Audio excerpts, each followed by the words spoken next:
सभी को प्रणाम। देखिए, एक विषय है एक सामान्य सनातन के लिए कि अगर वो अपने सनातन के बारे में जानना चाहता है, सनातन में किस प्रकार की शिक्षाएं हैं उसको जानना चाहता है, तो वो किन हमारे शास्त्रों का अध्ययन करे और शास्त्रों में कौन से शास्त्र हमारे उचित हैं और कौन से ऐसे हैं जो मनुष्य को भटका सकते हैं। तो मित्रों, मैं आपको बता देना चाहता हूँ, हमारे शास्त्रों में मुख्यतः सबसे ऊपर जो स्थान दिया गया है वो चार वेदों को दिया गया है, जिसमें ऋग्वेद सबसे प्रथम वेद के रूप में माना गया है, सामवेद है, अथर्ववेद है। हमारे चारों वेद सबसे अग्रणी माने गए हैं। इसके बाद इनको समझने के लिए वेदांग बनाए गए हैं, यानी वेदों का अध्ययन करने से पहले आप वेदांग का अध्ययन करें। वेदांग हमारे 6 हैं, इनका अध्ययन करना आवश्यक है। और जो आपको सही शिक्षाएं प्राप्त होंगी वो हमारे उपनिषदों में, हमारे सनातन में वैसे तो 108 उपनिषद माने जाते हैं, लेकिन मुख्यतः इसमें 10-11 उपनिषद आते हैं।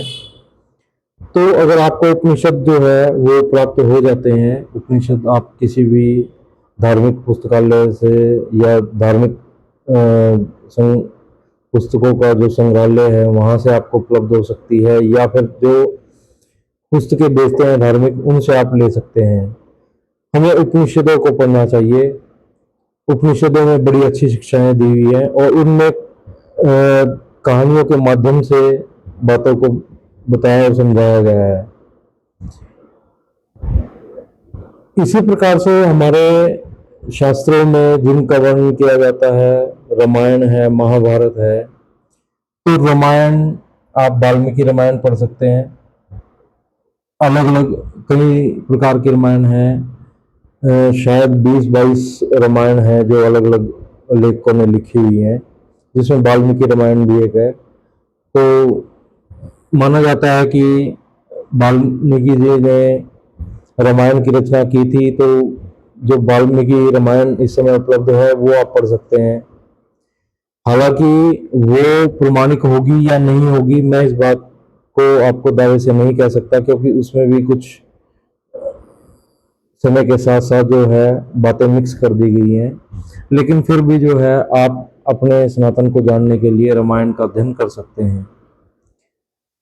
इसी प्रकार से जो गोस्वामी तुलसीदास जी हैं, उन्होंने भी एक रामायण लिखी, क्योंकि वो राम जी के अनन्य भक्त थे। तो उन्होंने भक्ति के दृष्टिकोण से, देखिए, जो वाल्मीकि जी ने रामायण लिखी है वो एक ज्ञानी पुरुष के रूप में लिखी गई है।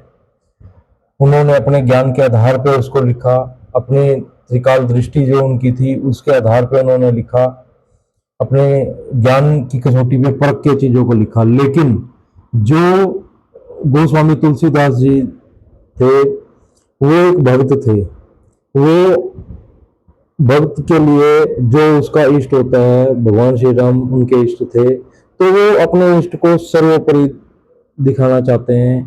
वो कोई भी साधक जो है अपने इष्ट को सबसे बड़ा बताता है। तो उन्होंने उसमें भक्ति मार्ग के माध्यम से या भक्ति के दृष्टिकोण से जो है रामायण को लिखा। तो उसमें कई बातें ऐसी भी हो सकती हैं जो वास्तविकता के तथ्य पे खरी ना उतरे।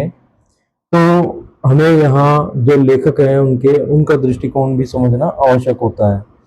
महाभारत है, वेद व्यास जी ने इसको लिखा।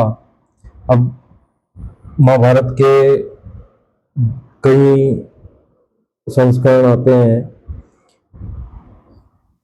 और इसमें कई अंकों में ये इसको विभाजित किया हुआ है। 7-8 अंक जो है इसके आते हैं, जिसमें इसका वर्णन किया गया है।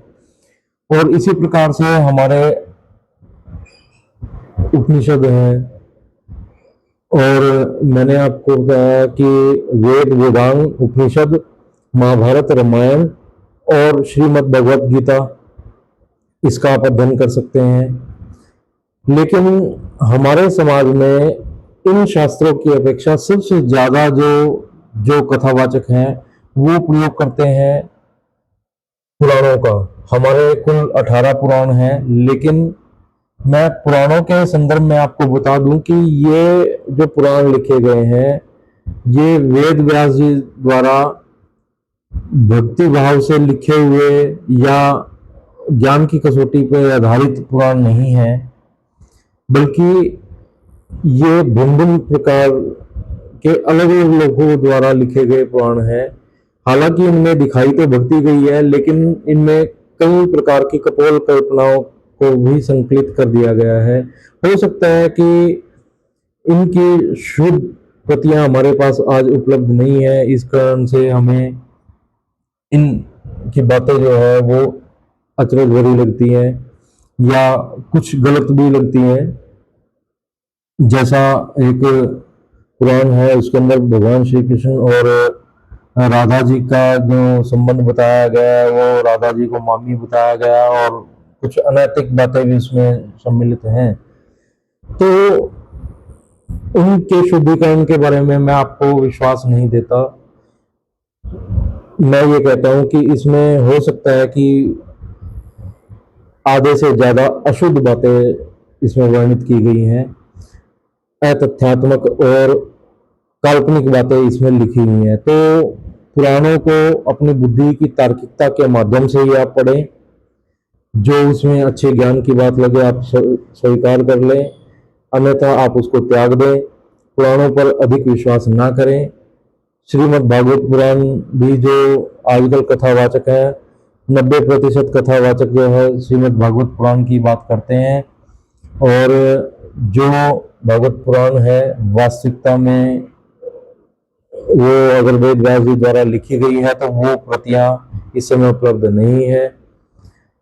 तो इसको अपनी बुद्धि की तार्किकता पे मैं बार बार कहूंगा कि पुराणों को अपनी बुद्धि की तार्किकता के साथ ही पढ़ें, तभी आप अपने शास्त्रों को सही रूप से समझ सकेंगे।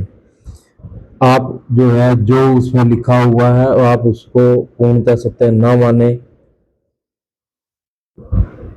अगर आपने वास्तव में ज्ञान प्राप्त करना है अपने सनातन के संदर्भ में, तो आप उपनिषदों को सबसे पहले पढ़ें, वेदांगों को पढ़ें और वेदों को पढ़ें और श्रीमद् भगवत गीता को पढ़ें। आप गीता को जितनी बार भी पढ़ेंगे आपको हमेशा जो है एक नई बात निकल कर आएगी आपके सामने।